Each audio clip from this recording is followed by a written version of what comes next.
It's time for this week's episode of Brandon Sports Talk, featuring in-depth interviews from those who are trending in the world of athletics. And now, here's the host of Brandon Sports Talk, Brandon Pate.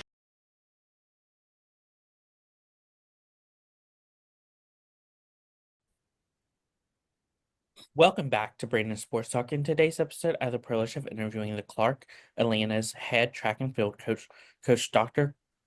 Carmellia Shivers Cole. How are you doing today? I'm doing wonderful, Brandon. Thank you for having me.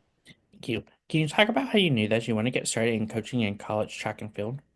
Well, I really didn't. I was training for 96 Olympics or trials at the time, and I did a grad assistant just helping out at Florida State. But when I got to Atlanta and got a coach, his requirement was helping out with the team to train me, and I enjoyed it. He taught me things. I got to engage with athletes, and I volunteered my time for free. So anytime that you enjoy giving up your time for free and you have a passion for it, I think that's your calling. So that's how I get started in coaching. What was that experience like going through college and getting to compete in college track and field? It was hard. It was good. A lot of work, a lot of self getting to know yourself and what type of athlete that you were. Being a natural athlete that was just good. Getting to the college level, especially the Division I college level, things came easy for me in high school, going to state and qualifying. But when I got to that next level, I didn't know if I fit, and then I had to work a little harder to fit. But it all worked out. Going to Florida State, what was that experience like putting on that uniform for them? Um, Being from a small town and coming from a community college, I just wasn't sure if I could measure up to the uniform. Division I, Florida State, small town girl, community college. I just wasn't sure if I could be that athlete. But I put on the uniform, I worked really hard, and I was that athlete because I became an All-American. How was that experience like competing in the ACC while at Florida State? It was a good experience. It taught me a whole lot. Good friends. It was very competitive, but I knew that I was up to the challenge. My counterpart, my athlete that I trained with was Kim Batten. She was a world, on the world stage, world record, holder, Olympian. And so that was a little bit intimidating, but she was very nice. And I never did catch her, but I closed the gap. But she pushed me. She would come back and help. She didn't need to run with me because I couldn't run with her, but she made me a better athlete by pushing me, letting me know that, I knew that I had to not compete against Kim, but I had to compete against myself. And every time I made a better time, that was my goal. And so every time I beat myself, I got better. And that's what I had to look forward to. And that's what I did. I continued to stay in my lane and beat my times, which made me a better athlete. Coming out of college, what was that training like preparing to make the qualifying to go to the Olympics? Um, it was I when I came out of college, I needed a break. I didn't immediately. I think 92 was the next trials coming up, and I did not run. I didn't run for a couple of years after college. I'm sure that a lot of athletes in college, you get burned out. You're competing from junior high school and college, and with school, I was pre-med, and it was a lot, and I had to step away. But the little itch came back at 96. I was here in Atlanta, and I said, you know what? I'm going to give it another shot. I did the best I can. I didn't make the trials, but you know what? I did pretty good. I was ranked in the top 20 in the United States, and did wasn't good enough, but in my circumstances, it was good enough for me. I'm proud of myself. Of course, how did that experience trying out for the Olympics help you into getting into coaching? Um, In looking for a coach, that's how I got into coaching. When I got to Atlanta, I needed to find someone who could coach me. and that was the head coach of Morehouse College, Coach Willie Hill, and he became my coach, and I got just listening to him and his expertise, the way he trained me, he taught me so much, and I got a passion for coaching. So training for 96 trials just actually set me up to be the coach that I am today. What was that experience like going to Morehouse College and being the assistant coach there? It was interesting. At Morehouse, it's an all-male college. So I was the first and only female coach ever in the history of Morehouse College to be hired as a coach. They've never had another coach. So a lot of pressure, just with that title of being a female coach at an all-male school. A lot of things to deal with. But I think in the end, I proved that no matter if you're a male or a female, if you're a good coach, you're just a good coach. But that had to be proven. It was, can a woman coach men? And I'm an excellent coach, whether it's men or women. I'm just an excellent coach. What were some of the things that you learned at Morehouse to then help you to go to Howard to be a head coach there? Well, I was underneath my coach, Coach Hill, and he was my mentor. I was very comfortable with being an assistant coach at Morehouse, but my coach, the position came available for Howard. He told me about the position and he said, "You need to apply." And I was like, "No, coach, I'm just not ready for that." And he literally told me, "If you don't take that position, I'm going to fire you." And he forced me to take the Howard position. And I'm glad that he did. I was ready. He said, "I know that you're ready." And I didn't think I was ready, but he said, "You're ready to be a head coach." And yeah, so taking the position at Howard was something that I was afraid to do. But I tell my athletes all the time, don't let your fear stop your success. Just because you're afraid don't mean that you can succeed. So, don't let your fear stop you from being successful. And I did not let my fear stop me. I got accepted for the position. And it was funny because I had coached men for most of my whole college, you know, coaching career as an assistant coach at Morehouse College for years. So I've never coached women. So when I got to Howard, they wanted to hire me. They had both positions available, but they wanted to hire me for the women's coach. And I thought I should be hired for the men's coach because I had never coached women. But they did hire me for the women's coach. It turned out good. I ended up coaching the men and the women because me and the other coach kind of split the team where I worked with the throwers, jumpers. He worked with middle distance, and I did everything else. So it worked out, but it was a little different because coaching women is a little different than coaching men. They require a little bit more attention. And but I can tell you this, when you put into the women and you give them your all, they will give you your all too. Their all too. So it was a good experience, just different.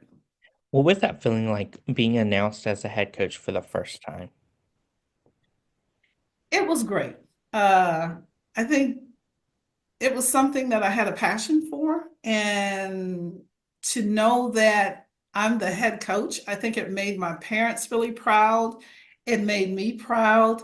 Um, I didn't take it lightly because as a head coach, you are uh, molding and mentoring and guiding these kids to their success. And so that was important. I was very grateful for the opportunity, but I know the seriousness behind the opportunity. During your time at Howard, what were some of your biggest accomplishments as head coach? I think my biggest accomplishment there was just the program had been under a previous coach for years. So it was, I think he might have been there for 30 something years. So it was just starting something new. So I think my accomplishment was starting just a new program that was something different. I think my accomplishments was making sure that we had that culture of family, making student athletes successful, doing great recruiting. Some of the recruits that I recruited actually A couple of my recruits have gone on to be, my athletes have gone on to be doctors and lawyers and coaches themselves. One of my athletes was actually the actor Lance Gross. He was my triple jump long jumper. And then I recruited David Oliver, who was the bronze medalist in the hurdles. And funny thing is that I recruited David, and now he is the head coach of Howard University. So it all came back around to a circle. He came as a freshman, I was his coach, and now he is the head coach at Howard University. What was that feeling like transitioning from Howard to coming to Clark Atlanta? So the transition, I actually transitioned back to Morehouse. I got married in the military, did a military career with my husband. Coming back after retirement to Atlanta, I went back to Morehouse for a couple of years, and then I transitioned over to Clark Atlanta University.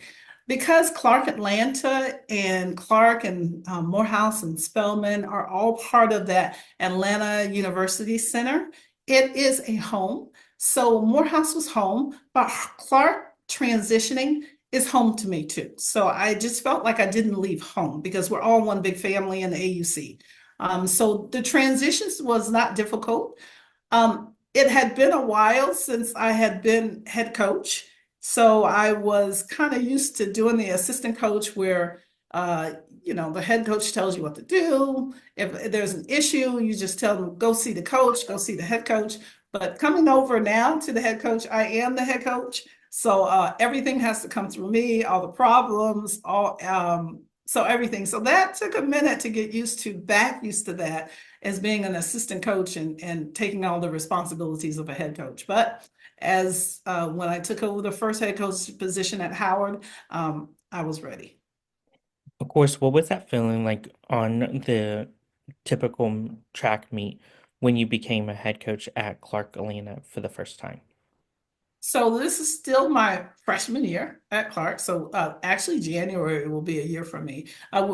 When I first got the position, our first meet was like a couple of months after the position. So I can't really say how the meet went. It went well, but I was too busy conducting the meet to know how everything really went from the inside. What I was told was it was good, but it was a lot just taking over, making sure that everything was smooth, making sure the kids, the athletes were taken care of. So it was very busy that freshman year of just making sure the meet was conducted well. So I can't attest to how the meet went. I can only say what people say that Coach, you did a good job. What does a typical track meet look like for you as a head coach versus for your athletes? As a head coach, especially like we're Division II, we don't have like a full staff. I know when I was at Florida State, I probably had like 7 coaches. At Clark Atlanta, it's just me, and I have some assistant coaches, some volunteer, but they're not full staff. So it's 21 events in track and field, and you have to coach all 21 events. I'm a multi-athlete, so that made me a great coach to coach many events because I know many events. I competed in them myself. But it does get difficult sometimes doing all the workouts for the different events, making sure the athletes feel like they're getting your attention, making sure that you're hitting. As a coach, a head coach with not that many staff, you do a lot of walking. My Fitbit uh, has a lot of walking. You can tell when I have a track meet. I must walk miles and miles a day. But I try to make sure that, my kids know that they're important. So you'll see me walking. I'm never in one spot, trying to make sure that I put my eyes on every last one of the athletes at least some point during the day. It is difficult, but it is what I signed up for. As a head coach, what is that like overseeing all the different events in a track meet? What was that again? As a head coach, what is it like getting to oversee all the different events in a track meet? Um, I love it. Like I say, it is my passion to see what works for the different coaches. And I can tell you some events, I competed in a lot of the events, But some of the events I didn't, like the pole vault. When I was competing, women were not allowed to do the pole vault. So I never necessarily was a pole vault athlete, but I made sure that I put the pole in my hand. I went over the pole to see what they were feeling, have done the research. Even with the hammer, we didn't do the hammer. So learning new events. And I'm always open because some of the kids, well, coach, I did this way. I listened to what worked for them because sometimes what works for me does not always work for each individual athlete. So you have to consider individual athletes to make sure that you're doing their training to get the best out of them. And so it is sometimes researching, seeing what works, listening to your athletes. So I try to do that. It is a lot of, I got the books. I'm always going back to the books because I'm always reading and learning and watching because I want to be the best coach to make my athletes the best. Who are some of the teams in your conference that you compete against? Well, we're part of the SIAC, with is the Southern Intercollegiate College Association. So within our conference, there's like Morehouse and there's Albany State, there's Fort Valley, Tuskegee, Central State. So these are some of the schools, but we also compete at different meets that have different schools like Emory or University of West Georgia, Georgia's Tech. So we go to different meets and compete against Division I and II, community colleges also. So it all depends on what particular meet that you attend. What is it like seeing teams like Albany State compete with y'all? Yeah, well, Albany State, they're again with the SIAC. I've known these coaches as part of a Morehouse coach and Clark for years. I mean, they've been there. Some of the coaches been there 30, 40 years, and they know me as when I got into coaching. So we're still a big family, but that doesn't mean that we don't compete. Albany State has won the conference last year. I plan on winning the conference this year. This is my first real full year as the coach. So I love the coaches there, but that doesn't mean that I'm not trying to beat the coaches there. So it's we're competitive, but we all help each other out. We are there to support each other in the competition. Can you talk about, of course, the culture that you've started to build for Clark Atlanta?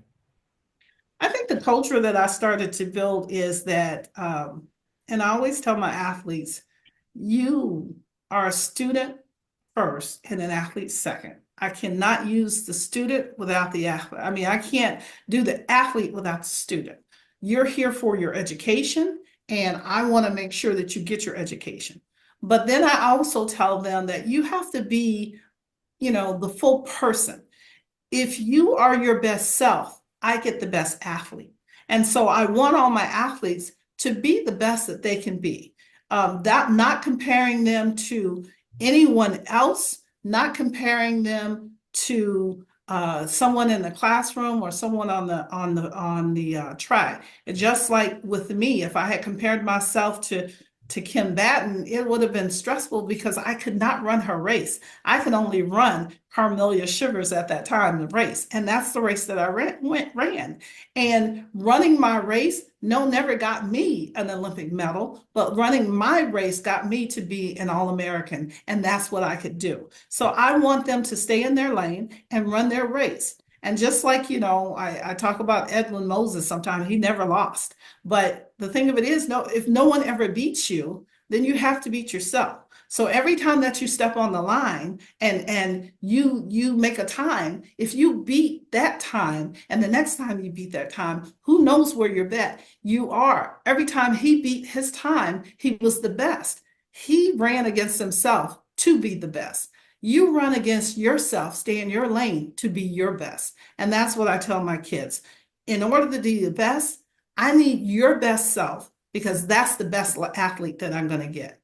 And then the culture that I want is these kids are off. Some of them are from California, some of them are international. They need a family. So the culture I want is for us to be a team family. We are there to support you when your family is away.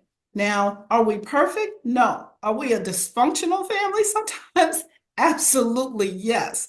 But I do want to have that family culture that we are there for each other, we support each other, and as a family, we're going to move to the next level.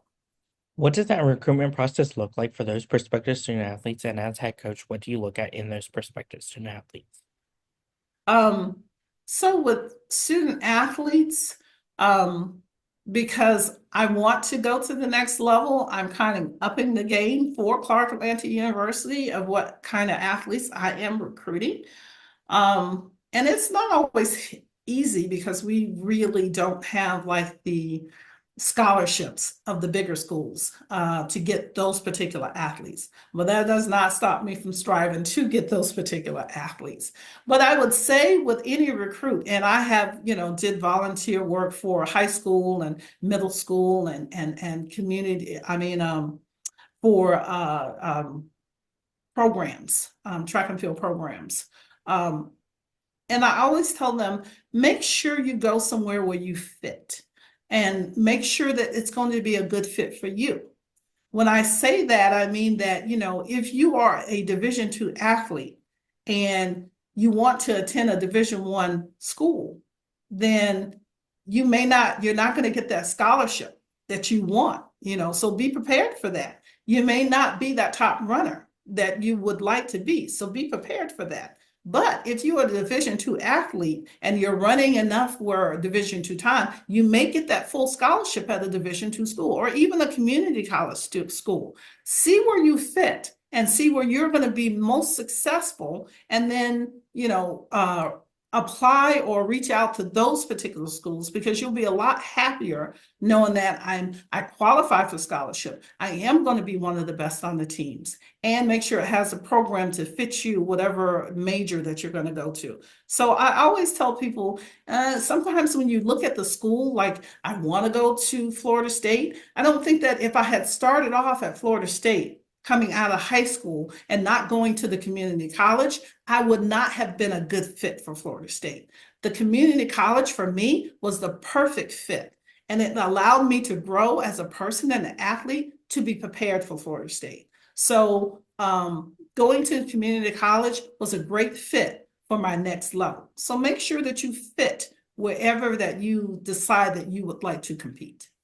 As a head coach, what is it like seeing those freshmen put on that Clark Atlanta track and field uniform for the first time? It's amazing. It's wonderful. You can tell that when they get it, they're very excited, their first uniform, their first, college uniform. They're so excited. Also nervous because they don't know what to expect from their self or what you expect for them. They talk a lot. It's like, coach, what do you want? And coach, I don't know. And coach, how? And sometimes that first competition they do, they suck. Because they're so nervous, they psych themselves out, they run too fast, they didn't do what you tell them to do. So I tell them their freshman year, sometimes they got to get outside their own heads.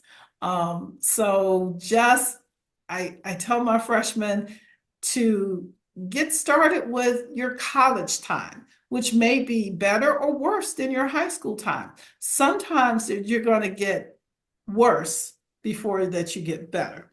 And I tell them because a lot of the stuff that you learned in high school was not correct. Now I have to break that bill I have to break everything down and rebuild the platform, rebuild the structure, And so when I'm breaking that down and rebuilding the structure or rebuilding the platform, it's going to be something different, which is frustrating. They get frustrated. It's going to be something different. They may not throw or run the times that did in high school until they learn how to do it correctly. And when they learn how to do it correctly, then they get so much better than they ever was. But it is a frustrating time when you have to take apart the building and rebuild the structure. As a head coach, what is it like seeing those seniors putting on that uniform for the last time? Bittersweet. When they put on that uniform for the last time, I think that, if they have not reached their goals, they want to reach the goals. If they have not run the times that they want, they put a lot of stress on themselves to work hard to get those particular goals and reach those times. And when they don't, it's disappointing for them. When they try to break a record and they don't break the record, it is emotional. There's a lot of tears and there's a lot of, I don't have any more time. And so, it is a bittersweet. It is sometimes hard to see that they don't reach their goals. And then it's hard as a coach. You've had these young student athletes or these young adults for 4 years and then they leave. A lot of them reach back out, but some of you don't hear from, and it's like your kids leaving. So when they put on that uniform for the last time, for me, it's a little emotional to see them go away, and then I won't, see them or on the regular. They come back, but it's like losing your children year after year. It gets sometimes, especially ones that you really connect with and you really want to see succeed in life. But we keep in touch.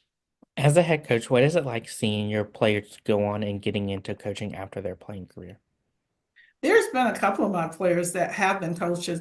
In cross country season, I just saw one that he was my athlete at Howard. He's a coach now in Tennessee. I think it's Tennessee, yeah. But yeah, so it's nice. I know that when they show an interest to be coaches, if that's something they want to do, then I try to guide them and give them tips while they're there, give them responsibilities. So it's nice to see them move to that next level, and I want them to be successful. I let them know, if there's anything I can do, if there are any questions, because when I became a coach, I was successful in the job because I had my mentor that if I had questions, he was there to answer. Whenever because as a head coach, you want to make sure that you do the right things, because if you break any NCAA rules and regulations, it could affect the whole university. So that is a big responsibility. So make sure that you have a team. I always had my team where if I had questions, I called those coaches who've been coaching for 40 years to make sure I was doing the right things. So now I am one of those coaches who have been coaching for 30 something years. So, I let them know I'm here for you if you ever need me as that mentor coach that you ever need to call. What are some of the things that you've been able to accomplish so far at Clark Atlanta? I think that it's only been less than a year, but just being able to recruit some really good recruits coming in, I think that I have set that culture of the team where we support each other. I think that, bringing in a young team that I really recruited this year to bring in that young team. So I'm looking forward to what the future is.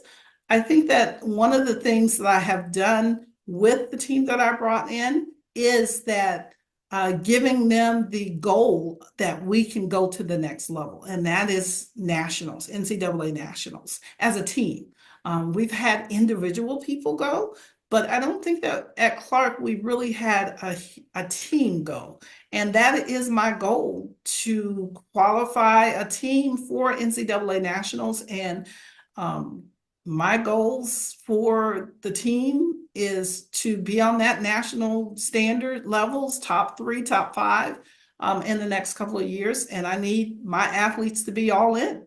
And so having that mindset coming in, when they come in and they say, well, coach, I just want to be here. And I say, okay, that's your goal. But my goal for you is for you to be here at the next level. And so we have two different goals. My goals for them that they set, we're going to make your goals, but I'm going to push you to make my goals. And that's to be a national champion or All-American and going to the NCAA nationals.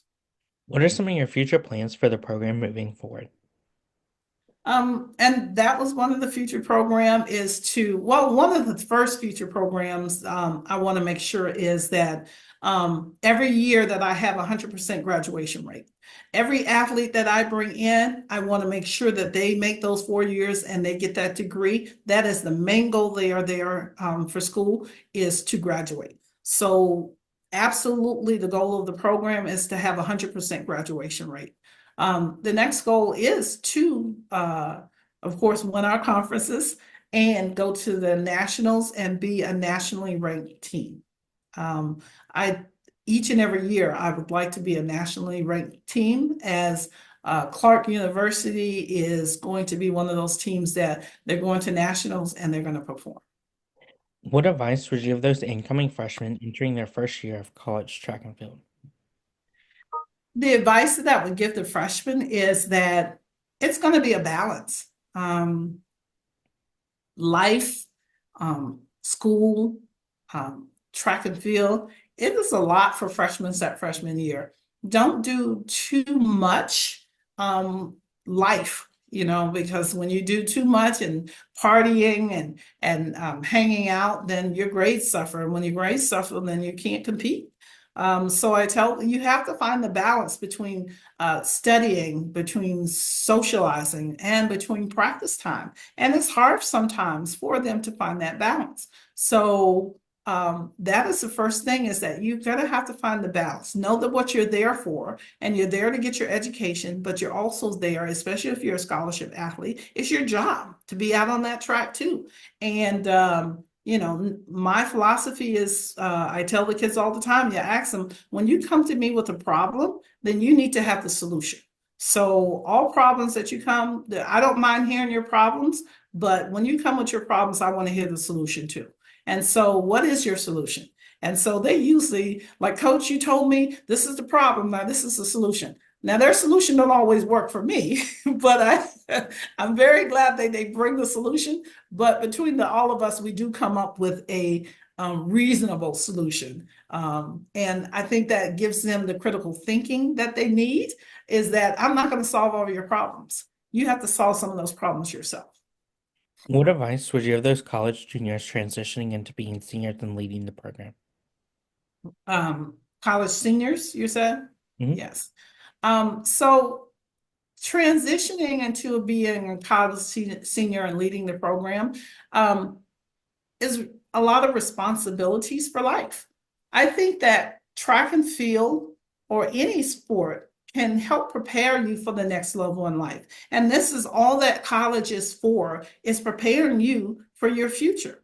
And time management is what we do in track and field. So you'll have that time management, critical thinking, and knowing how to balance life and knowing how to balance a job and a family or your social time. So I think that track preparing seniors for leadership for the future, and that's important, to be a leader.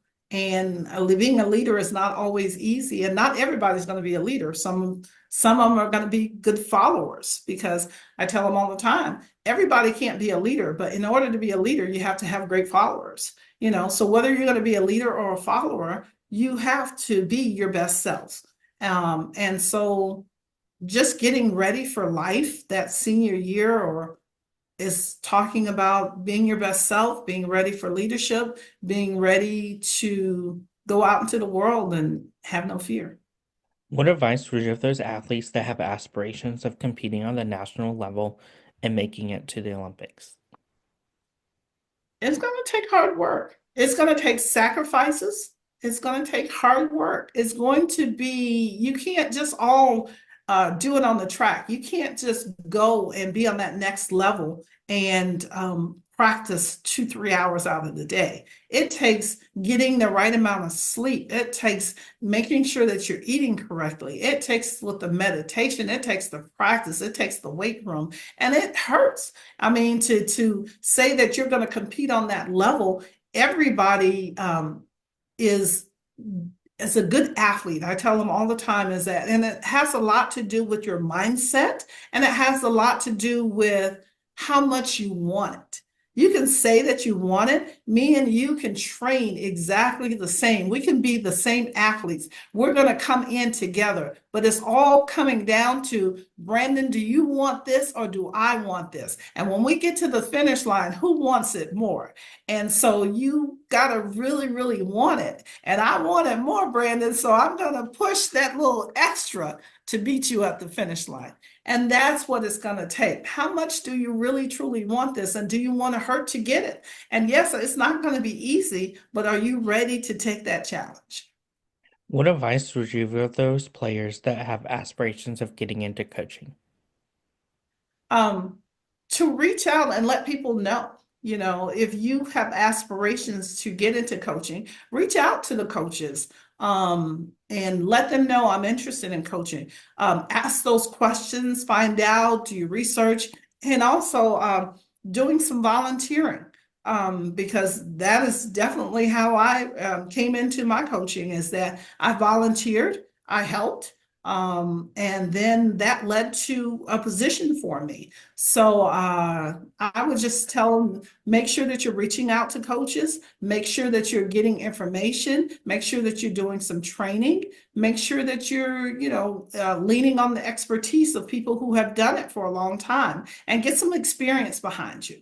Volunteering will give you that experience to reach to the next level. If there is any coaching certification, they have level 1 and 2 coaching for track and field, that if you get that behind you, then that helps. So I have all that certification. So, learn as much as you can, get as much experience and education as you can, and be informed. Keep yourself informed of what's going on in the coaching world.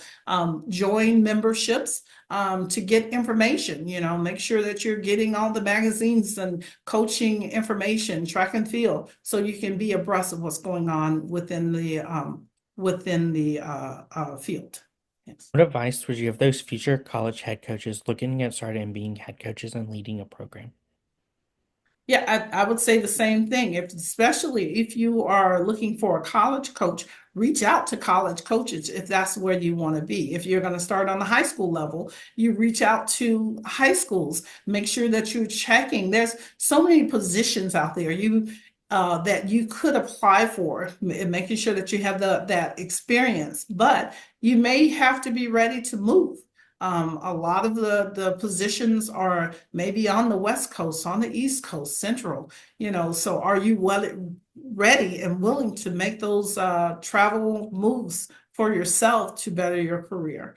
So these are all the things that you have to consider and think about. And what level of coaching do you want to do? You want to be a middle school coach, a high school coach, or a collegiate coach, or are you going to be on the professional level? So finding out what you actually want to do, and then reaching out to those people to get that information, and getting that expertise that you can, and networking in everything that you do. That's just not in coaching, that's just in life. It's who that can set you up to that next level.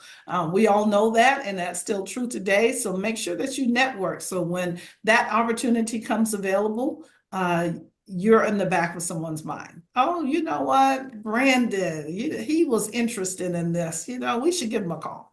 So absolutely. That's great advice. Where can my listeners find you out on social media along with the program at? What was that again? Where can my listeners find you at on social media along with the program? Okay, well, I'm learning the social media things, but I know that we have a social media for Clark Atlanta Track and Field. I'm always on the website of Clark Atlanta Athletics. I do have a Facebook at a Dr. Carmellia Shivers Cole. And then my son tells me I have an Instagram, which I'm going to learn how to do that Instagram, but I'm old school. I'm learning how to do different things as far as the Instagram. So Coach is going to get better with that. Thank you again, Coach Dr. Carmela Shivers Cole, for your interview, and best luck in your future at Clark Atlanta as the head track and field coach. Thank you so much, Brandon. I appreciate you. You can find Brandon Sports Talk on Instagram at Brandon Sports Talk, Twitter at Talk_Brandon, and you can find me on YouTube at Brandon Sports Talk. Don't forget to like, comment, and subscribe. Thank you again, Coach, for your interview, and best luck in your future. Thank you so much. You've been watching Brandon Sports Talk. Please feel free to like, share, and subscribe to Brandon Sports Talk on social media and on YouTube.